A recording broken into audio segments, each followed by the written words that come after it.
All right, here we go. Father time. Please subscribe and like if you like this stuff. So I'm going to do a fun flight. It's instructional. If you haven't flown the DC Designs Harrier, here it is. We're going to go from New Haven because I live here 15 minutes from the airport. I wanted to cut down my commute today. That's a little dad humor for you there. Going to LaGuardia. Kind of lousy weather. We're going to use live traffic, live weather. So here's the Harrier. A little bit about the Harrier. So it's 1970s originally came out, designed by the British for short field takeoff and landing, vertical takeoff and landing, air support, could land on ships, small fields, small concrete areas.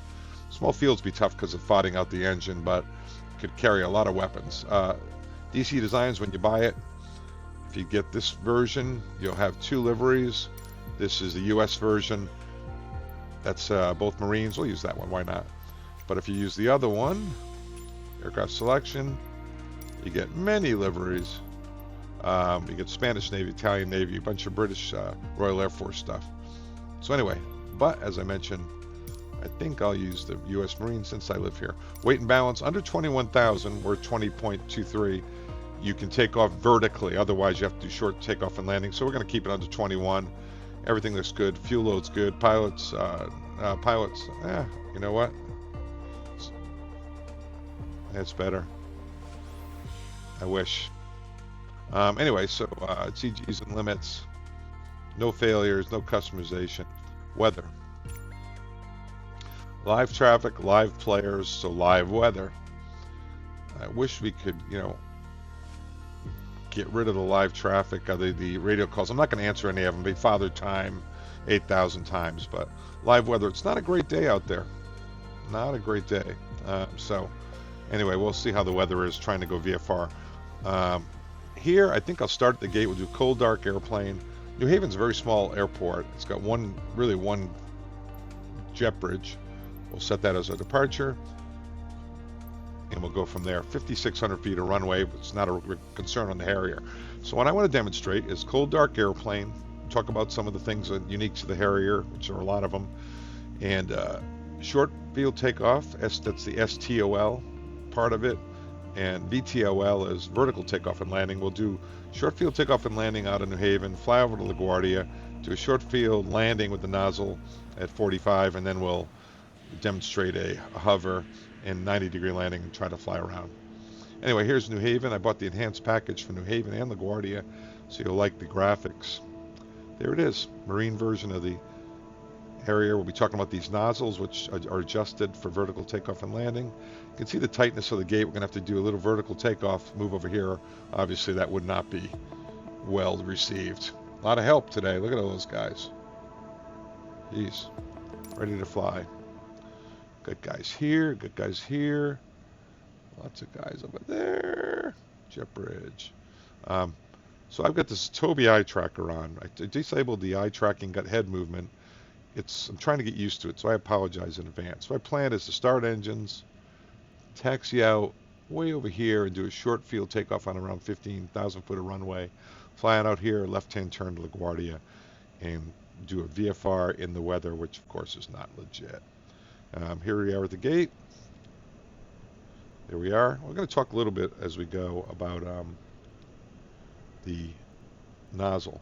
So right now it's in a horizontal position, so it's a normal jet. No vertical takeoff, short field takeoff capabilities with the nozzle in this position. Basically put the flaps down, lots of thrust out the back, lift is generated over the wing, and you've got yourself a normal fighter, close air support fighter. Sub-Mach, it's used like a Mach 0.92 aircraft at the most, and a little slower with all the stuff under the wings. But it was great air-to-ground support for obvious reasons. It could slow down and be very accurate. The F-35 does a lot of this stuff now. Anyway, very cool. It's pretty. We look at the front. Inlets. Pitot. This is the canopy is closed for some reason. No pilots in there either. These little inlets here, I was listening to one of the guys who seemed to know what he's talking about.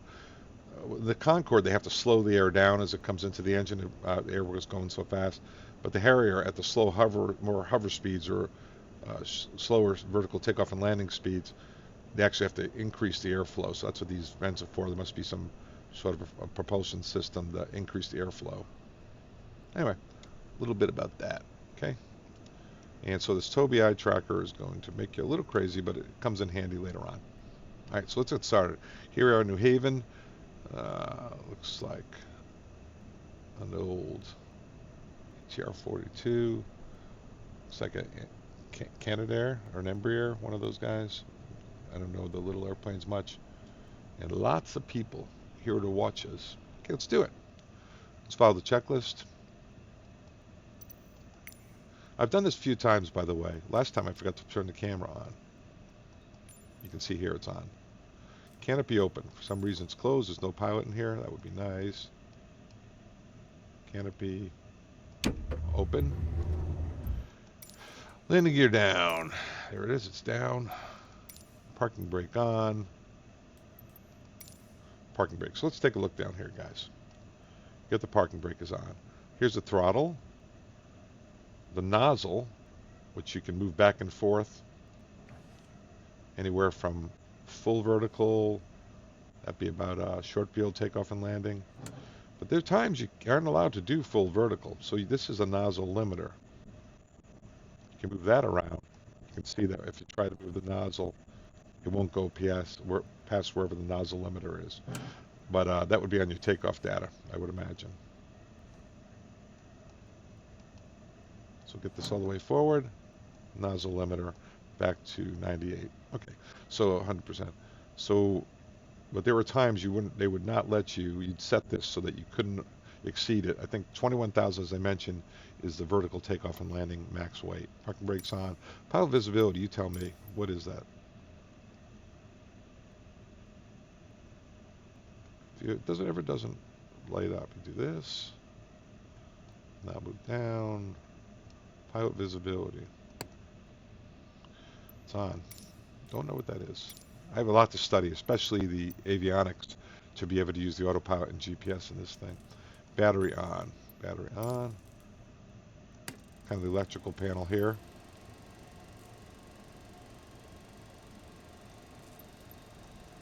Strobe light on. I know it's over here.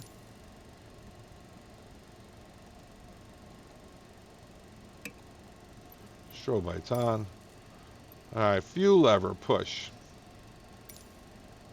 Alright guys, this one, there's a whole video on this thing. It's behind the seat over here. There it is.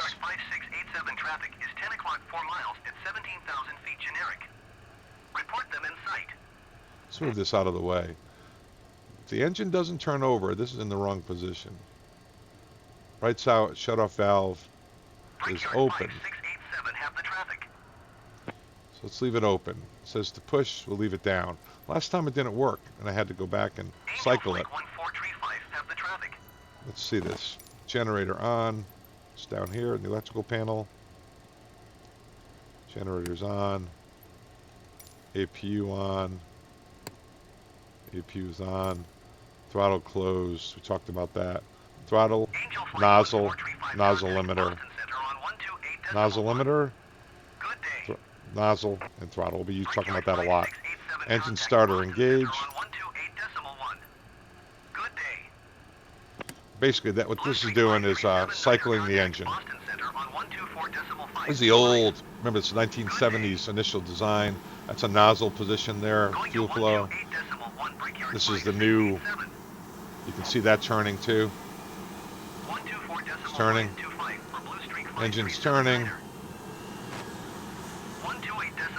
So we're getting max motoring. Come over here. Turn on the left and right boost pumps.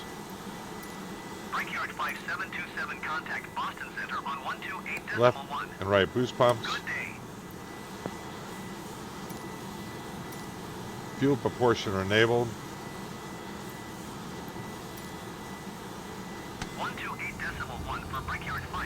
Engine is starting.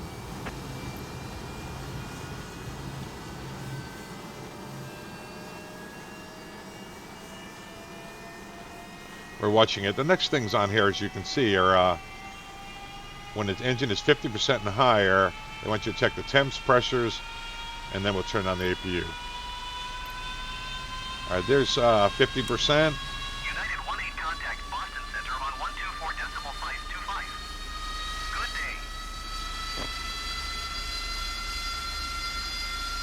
Temps. Don't know, guys. Pressure's somewhere around here. 525 United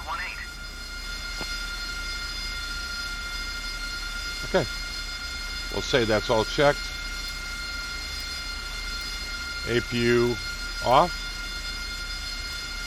Don't need that anymore. Canopy closed.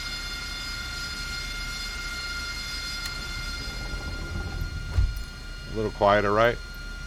JPTL. I got a lot to study on this airplane. It's on. Oxygen on. On. Alright, so before starting, checklist is complete. Obtain clearance, we'll say we did that. Parking brake off. It's off. Nozzle handle is required by weather. Well, we're going to have to do a vertical takeoff out of here to move us. So let's go to 80%, 90%. Max taxi speed, da. We'll talk about the rest in just a minute. Alright, guys. We are going to try to do a vertical takeoff and go park over there, do the rest of the checklist.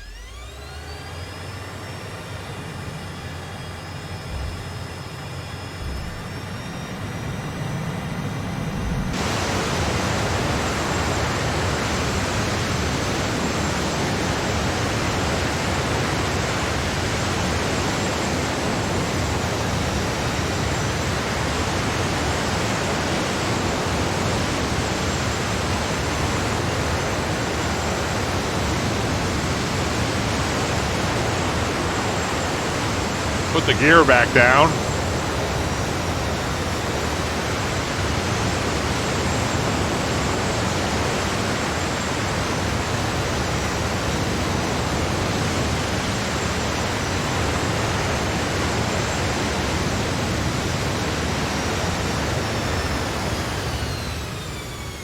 All right, we're clear of the parking area. I'm sure we blew that fuel truck up.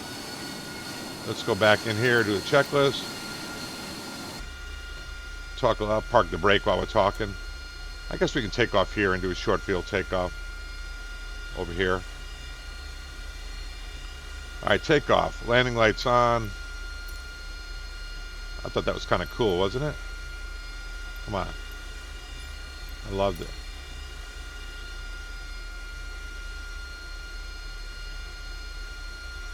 All right, landing lights on.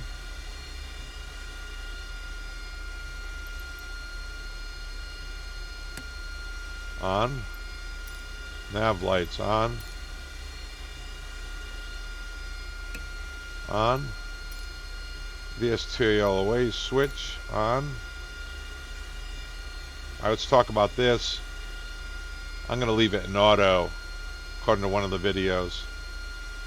I can get 309er contact Boston Center on 128.1. Good day. Brickyard 5858 contact Boston Center on 124.525. Auto. You got cruise if you want to do things manually, and short takeoff and landing. We're going to do it in auto because one of the guys in the video recommended that for us inexperienced guys. Nozzle limiter as required, and we're below 21,000, and there's nothing on our takeoff data that says we have to limit our nozzle. Nozzle. So if we want to go vertical, 90%. Short takeoff, 58%. We'll do a short takeoff.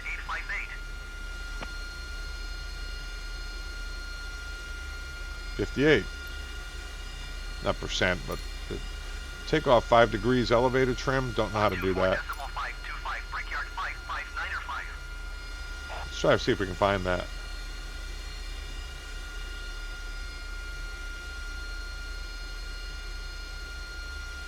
Oh, trim, there it is.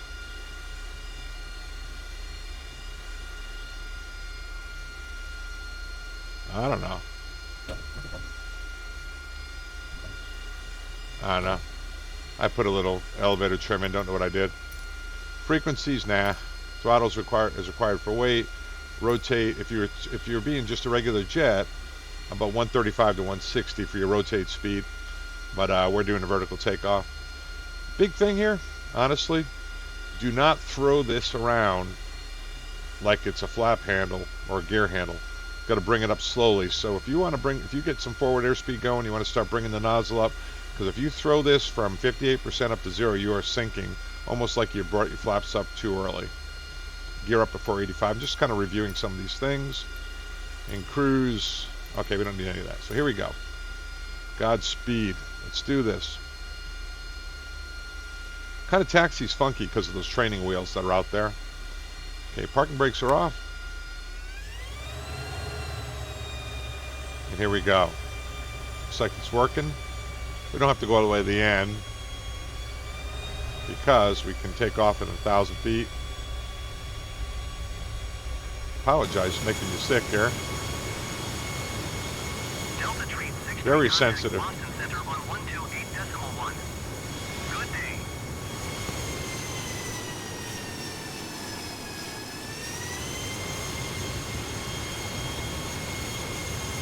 You know, I bet we could take off in this little small area here. Let's say we're on the deck of an aircraft carrier, and we'll take off going the other way. Instead of runway 20, we'll take off on runway 2. 128.1 for Delta Tree 63. Are you kidding me, Father Time? Are you kidding me? You ready, kids? Let's take off, go to LaGuardia.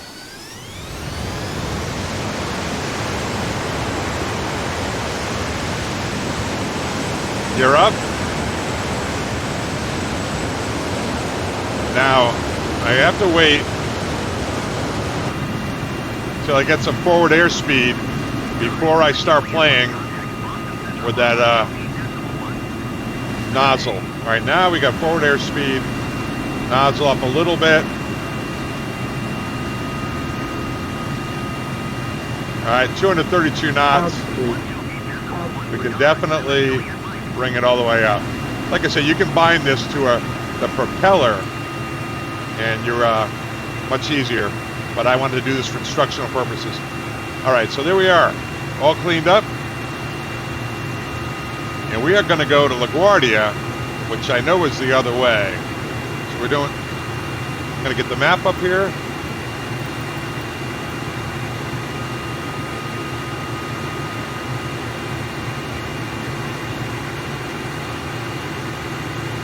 There we go. A little bit about our HUD.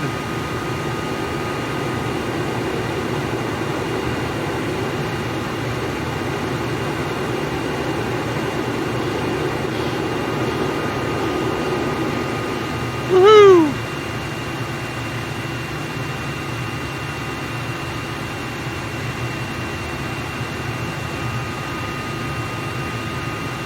Trim it up.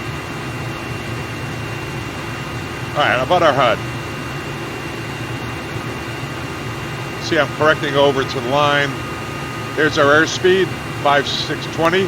I don't know how to work any of the LNAV, VNAV, GPS on this airplane. That's my next step. We're at 10,000 feet. We'll roll out here, heading 234. That's our flight path vector, wherever that is where your aircraft's going to go. So put it on the horizon, right about down in there. It's very sensitive. 550 miles an hour, 10,000 feet, 235 heading. I'm cheating and using the sheet here. Let's look at little nav maps. So here we are. We took off out of New Haven. This is Bridgeport, Connecticut. Long Island Sound, White Plains, LaGuardia. That's where we're going. Thank you, little nav map.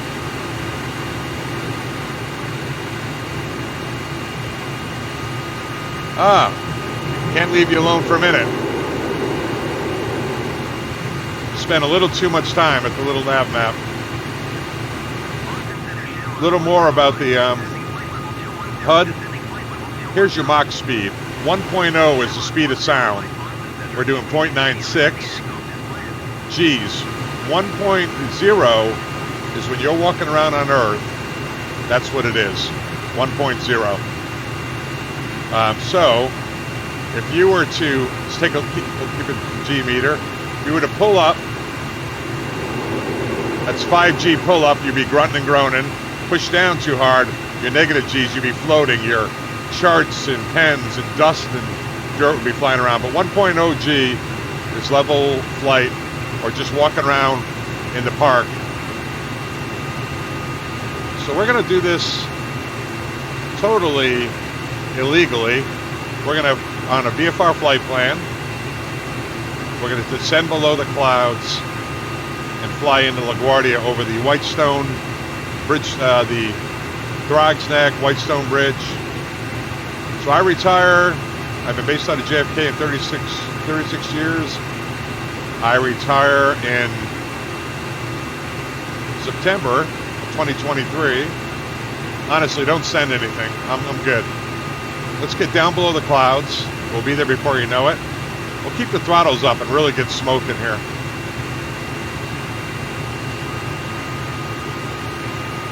Right now we're at 12,000 feet. Descending. Take a look outside.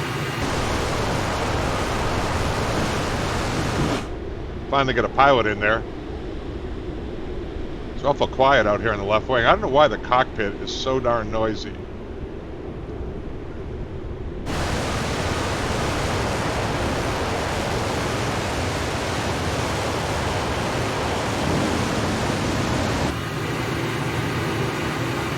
Here we are at 600 feet. Smoking along. Heading over to LaGuardia.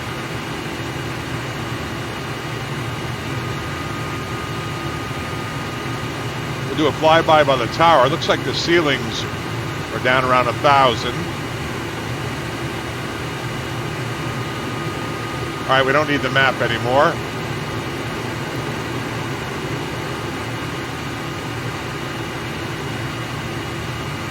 So we're going to have to stay down around 1,000 to maintain visual.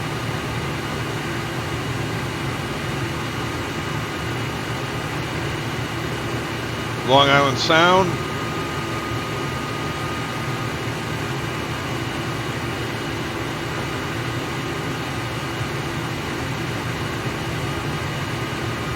That's Long Island off the left. We're down around 1,000 feet. You can see 623 miles an hour, 1,100 feet.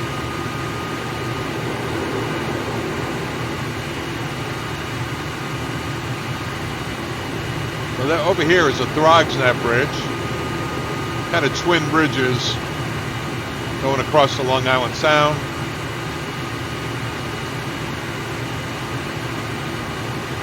Throgsneck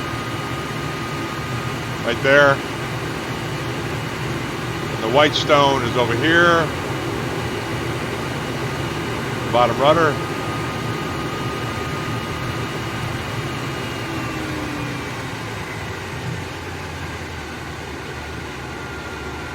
Here's LaGuardia Airport over here.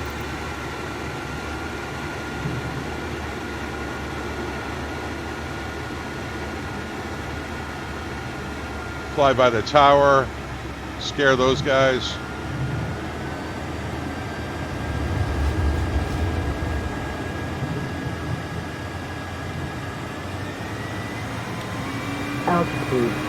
Altitude. LaGuardia Airport used to be the ugliest airport. Now it's most beautiful. All right, buzz the tower. Let's go around and we'll land on runway 22 and do a short field landing and then maybe try a little hovering. So our airspeed, we're about 280. Cloud deck's around 1,000, so we'll stay down here.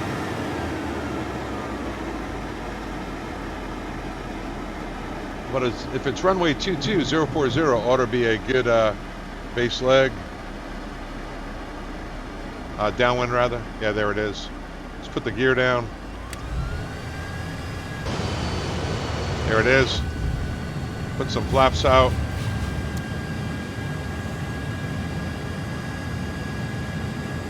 All right, we got gear down, flaps down. That's the Throgsneck Whitestone. Start a turn over the Whitestone.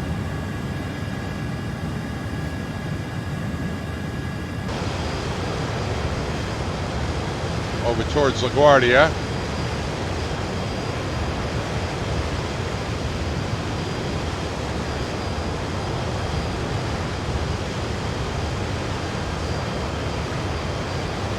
You know what? Let's go in here. Let's set this for short field landing.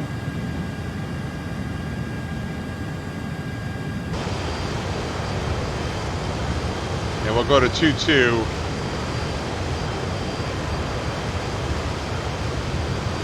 And do a short field landing.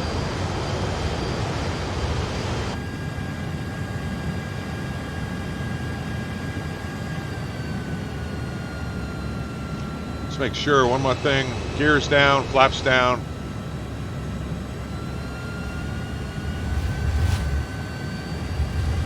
There's the runway 22 approach lights.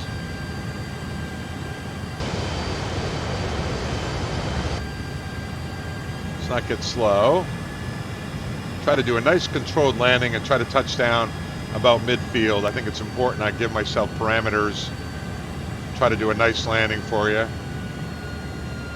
Oh man, it's not.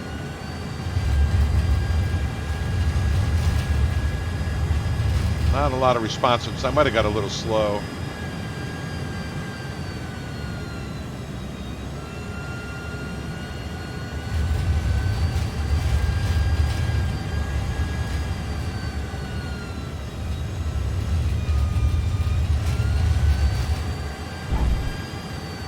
Not great. Now let's stop here. I'm still learning this stuff, guys. We'll do a little vertical takeoff and landing and show you that.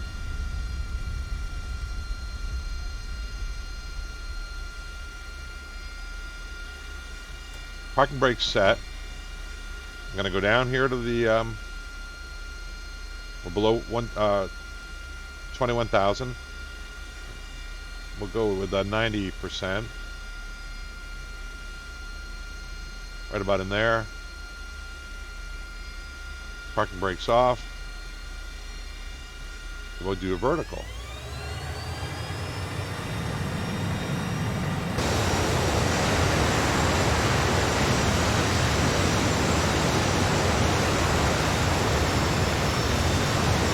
Try hovering a little.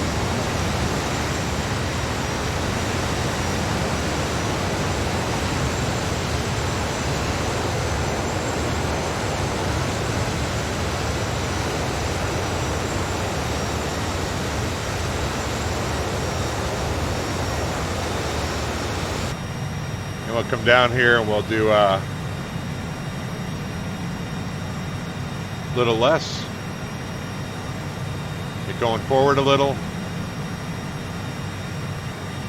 Yeah, and this is good. I downloaded the special visual for LaGuardia.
How's that?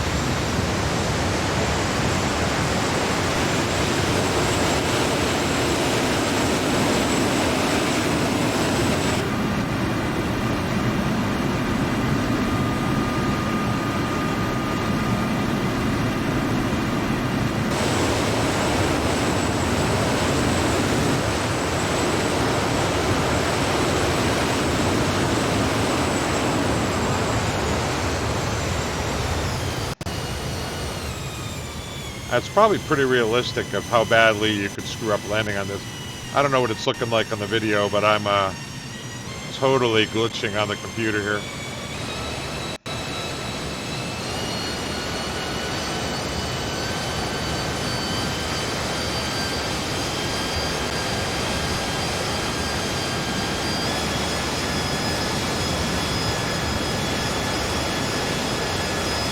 All right.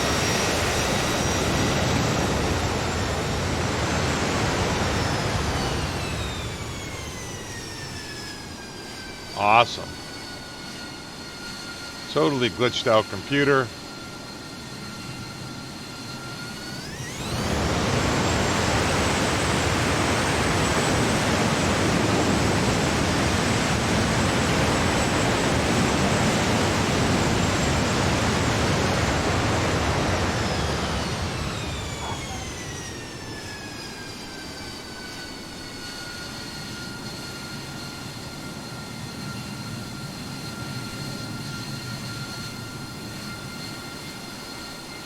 All right. That's exactly how the professional Harrier pilots would do it. They'd fly through the terminal, end up on their side, crash a couple of times, and end up in the field. So father time out. I think I'm going to leave it just like that. Stuff happens. I know my computer locked up there quite a bit, but you get the idea.